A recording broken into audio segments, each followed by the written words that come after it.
we live in an old 1930s property. Like most people, we've added a lot of insulation to try and keep the warmth in. This winter we have had horrendous problems with condensation and mould, all because we've had to turn the heating down because of horrendous gas bills. So when we used to keep the house at a constant 20 to 21 degrees, it's fine. Didn't get a condensation, didn't get mould. Since we've started turning the heat off and on again, it creates cold spots. So every morning we've got a lot of condensation on the windows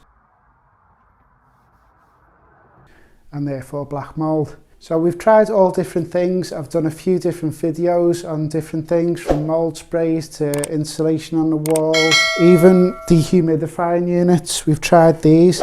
Now these are great to take moisture out the air, but it's just recirculating the air that's in the house. It's not helping with ventilation. So when you're putting extra insulation in your house, they don't tell you about the extra ventilation that you need, because it's counterproductive, because the insulation keeps you warm but the ventilation makes it cold. A few of the comments in my other videos was to get a PIV unit, a positive input ventilation unit. So I've done a bit of research into them, and I even contacted a company called Vent-Axia because they manufacture them. I asked them for their advice and they said that a PIV unit is probably the best solution for condensation and mould in a house like ours. It's a big unit, goes up in your loft, and it'll draw the fresh air from the loft out the vents, and it'll pump the fresh air into your house and circulate it round. Now they even do a unit where it heats the air up as it's coming in, so you're not getting cold draft coming in, it'll actually heat the air. But from my research, you only need it on a very slow speed, and that doesn't create much of a draft anyway. So they very kindly gifted one to the channel for me to install and give my opinion about. Now I'm under no obligation to say good things or bad things. I'm hoping this works, because if this doesn't, I'm out of ideas and I'm fed up of all the condensation every single morning. We've even had to buy a window vac just to get rid of it.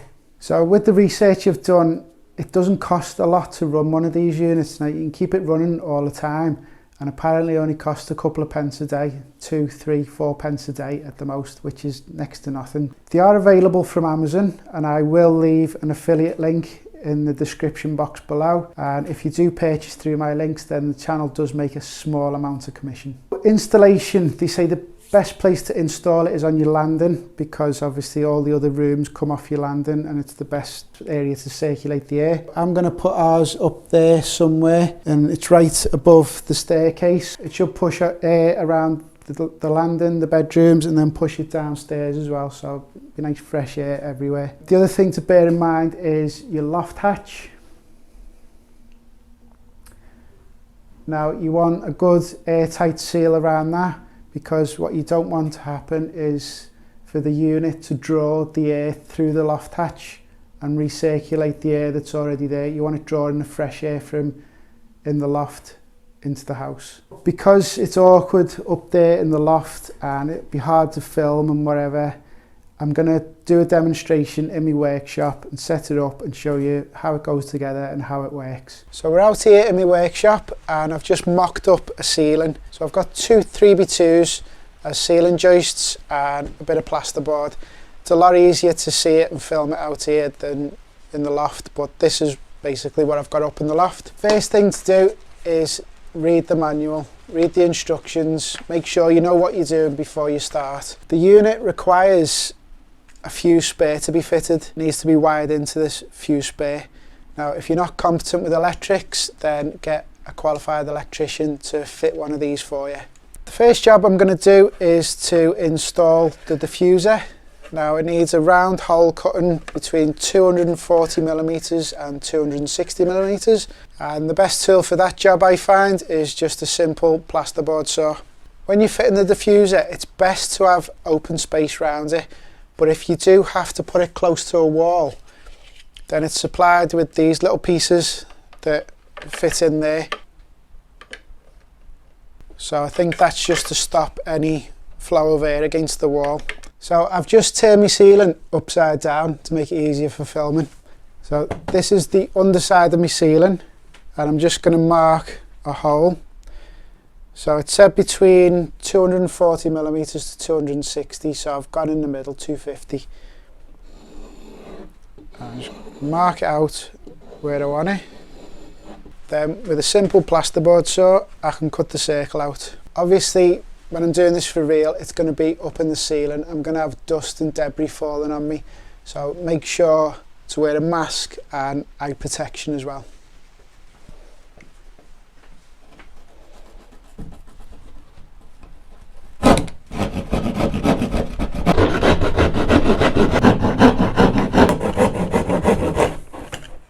Right, I'm back up in the loft with the ceiling the right way up now, and in the diffuser, this bit pops out and it reveals some screws, so that will fit into the ceiling, and then as you tighten the screws, them little flappy things, technical term flappy things, they come out and trap the ceiling. So I need to undo these a little bit because that's a bit smaller than the plasterboard.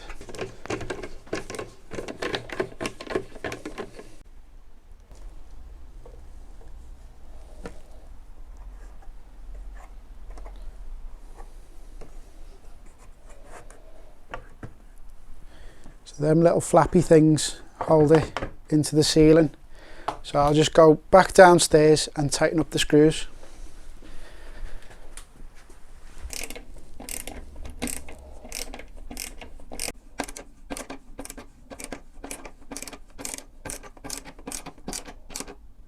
That was very simple to do. Simple to cut a hole, simple to fit the unit. Onto the diffuser goes this flexible ducting. Now it's recommended that you have at least 1 metre length of this from the diffuser to the actual unit. Should slip over there. And then the Jubilee clip goes around that to hold that on.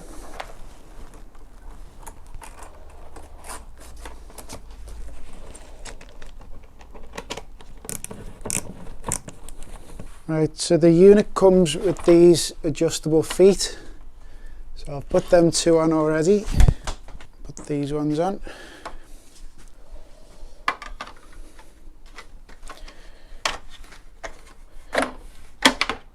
Basically just push on. And then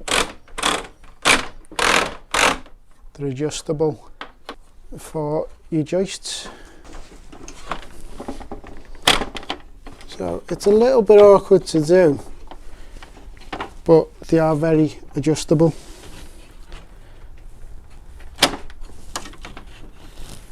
In the box you've got some pan head screws, so simply just screw them through the slot in the foot into the ceiling joist.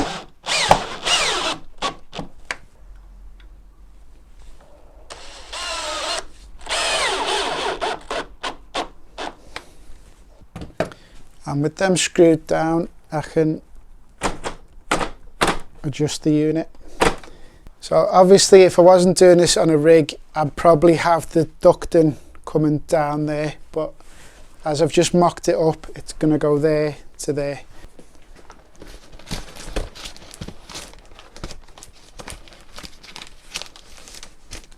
And then the other Jubilee clip goes around there.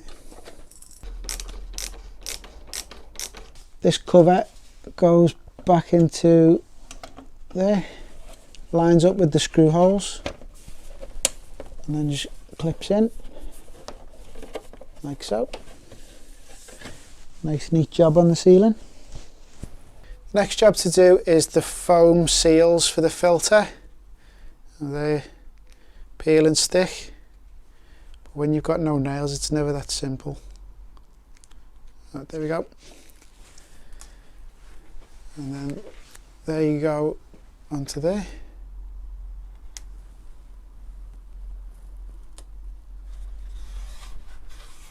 These will create a seal between the filter and the unit.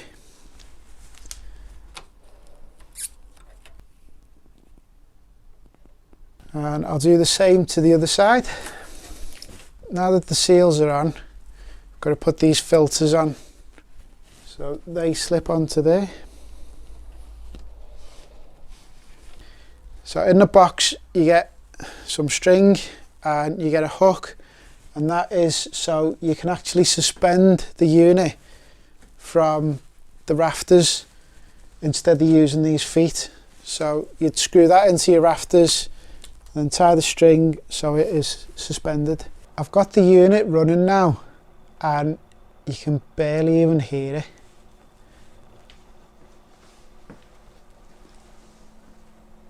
I don't know whether you can pick that up on my microphone, but it is really, really quiet. I can feel the airflow coming from the diffuser. So when that's up in the loft with the hatch closed, I don't think we'll even notice it running. And they do say it's one of them, you have it installed and then you just basically forget about it until the filters need cleaning. Apart from the little bit of electrics that you've got to do, this is a really, really simple install. Basic tools required. You know, all I used was a drill driver, a screwdriver and plasterboard saw, a compass and a tape measure. Really basic tools. So any novice DIYer could easily fit one of these, apart from the electrics, which you'd have to get a qualified electrician to do. It's been about 2 months now since I fitted the PIV unit, and to be honest it was easy to fit it up in the loft, just a little bit more awkward because of the confined space and whatever, but it was doable. And because of them legs I could put the insulation back down, so that raises it enough off the joist to put the extra insulation underneath it. You don't lose any of the insulation value. So since we've installed it, it took a little while for all the condensation to disappear. But of a morning now, where these windows used to be completely filled with water, it was like you'd had a shower, it's gone now and it hasn't come back. But I didn't know whether that was just because the weather was warming up a little bit. So what I did, I turned the unit off for a week, and guess what, the condensation came back. I turned the unit back on and it disappeared again. So I'm pretty sure it's working fantastically well. As for the noise, once we fitted it and we closed the hatch up, we haven't even noticed any noise coming from it. After fitting the unit, I've spoke to a couple of people who are out and they've also had them fitted in the past, and they said since they've had them fitted the condensation has disappeared. So I think it's safe to say it is the solution to condensation and mould. Now I was fortunate enough to have it gifted to me, but for the sake of 300-400 quid to get rid of your condensation, your mould issues and for your health issues, I think it's worth the money. So great product. Thank you to Vent-Axia for supplying it. I'll leave a link in the description below to the unit and also the tools I've used. So thanks for watching. If you enjoyed the video, please hit the like button, and if you haven't already, please subscribe to the channel. I'll see you next time.